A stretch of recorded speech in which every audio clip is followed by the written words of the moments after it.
Merciful Jesus Christ, rebuild again the life of those converted to Him. Saturday of the 13th week of Ordinary Time.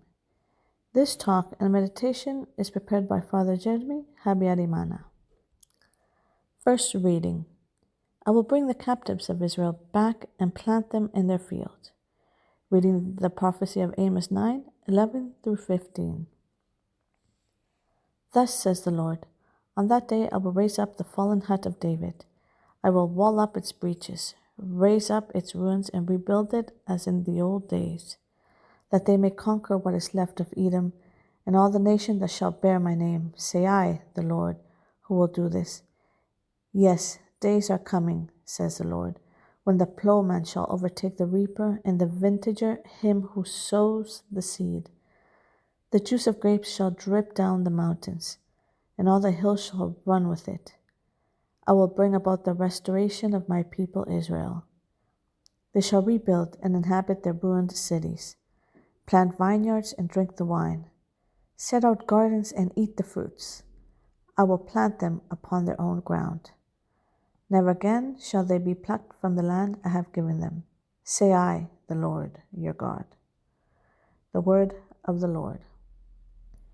Responsorial Psalm. Psalm 84. The Lord speaks of peace to his people. I will hear what God proclaims. The Lord for the proclaims peace to his people. Near indeed is his salvation to those who fear him, glory dwelling in our land. Kindness and truth shall meet, justice and peace shall kiss. Truth shall bring out of the earth, and justice shall look down from heaven. The Lord himself will give his benefits. Our land shall yield its increase. Justice shall walk before him, and salvation along the way of his steps. The Lord speaks of peace to his people. Alleluia. John 10:27. My sheep hear my voice, says the Lord. I know them, and they follow me. The Gospel. Can they keep mourning while the groom is with them? Reading the Holy Gospel according to Matthew 9:14-17. The disciples of John approached Jesus and said, Why do we and the Pharisees fast much, but your disciples do not fast? Jesus answered them, Can the wedding guests mourn as long as the bridegroom is with them? The days will come when the bridegroom is taken away from them, and then they will fast. No one patches an old cloak with a piece of unshrunken cloth, for its fullness pulls away from the cloak, and the tear gets worse.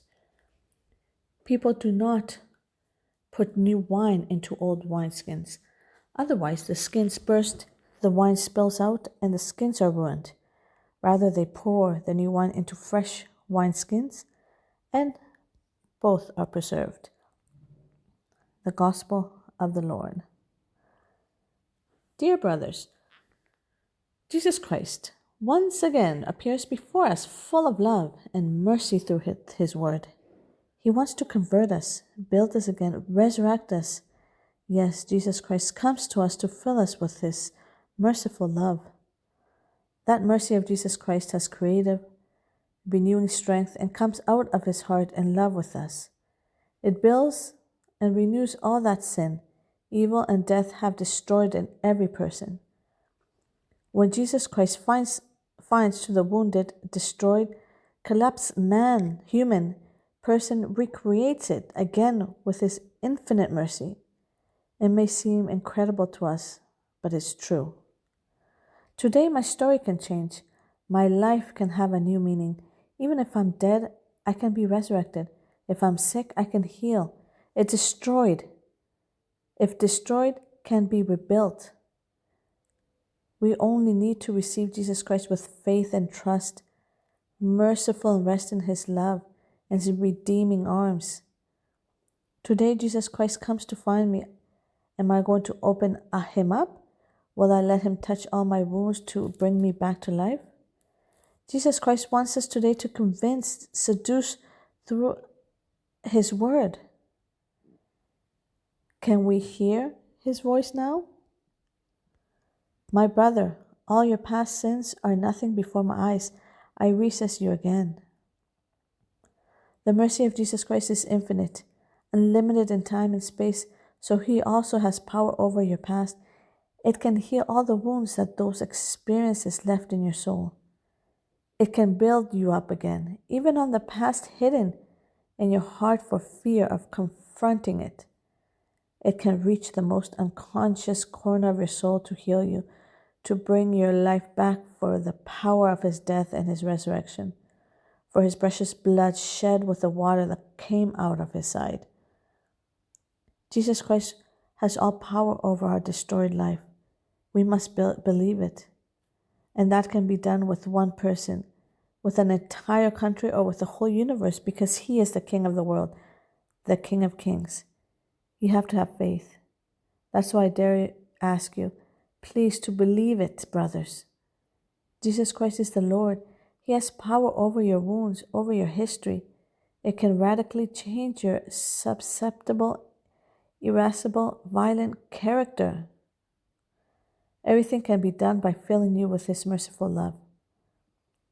Jesus Christ can build and restore everything as new that the demon of evil, the demon of death or hatred has destroyed him, because He totally defeated him. Jesus Christ has all power over your life. Only we must trust in His great love and His almighty mercy, believing nothing and no one can resist Him. Therefore, the first reading is a song by the merciful force of Jesus Christ, an Amos prophecy. Jesus Christ goes through that word so that we may be convinced of His love, of His mercy. He asks us to let us fill by His mercy, and He will change us. He will forgive us.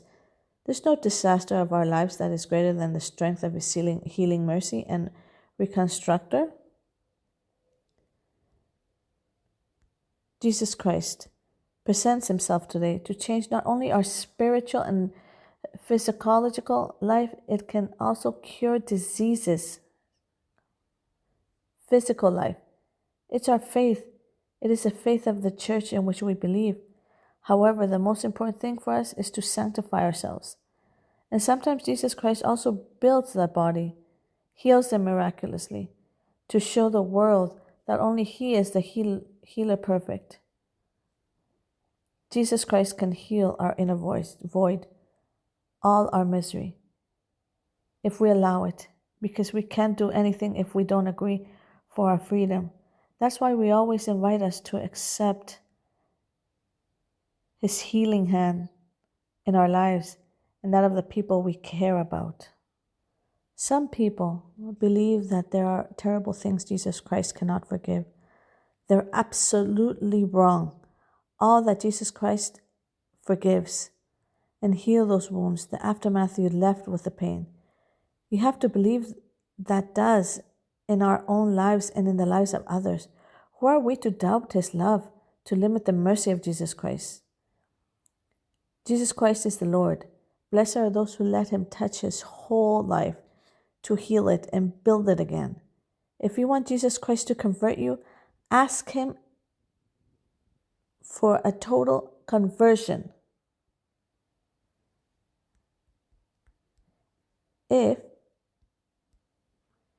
If you want that gift of forgiveness, you have to ask it for yourself and everyone.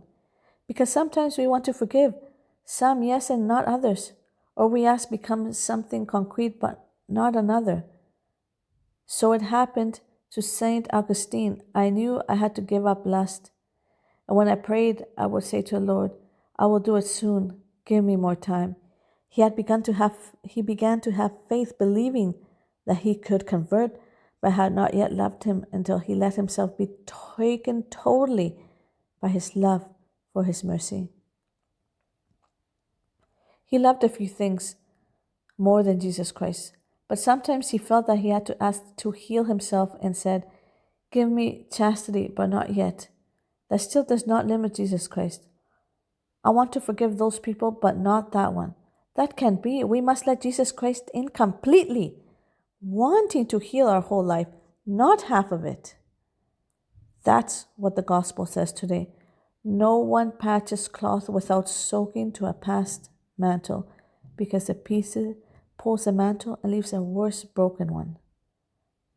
We must become totally and not partially. Divide into the water living that came out of the heart of Jesus Christ and in the precious blood that's shed for us. Immerse yourself with total confidence in that sea to be healed, sanctified. Glory to you, Lord Jesus Christ. Come, Holy Spirit. Immaculate Heart of Mary, protect us.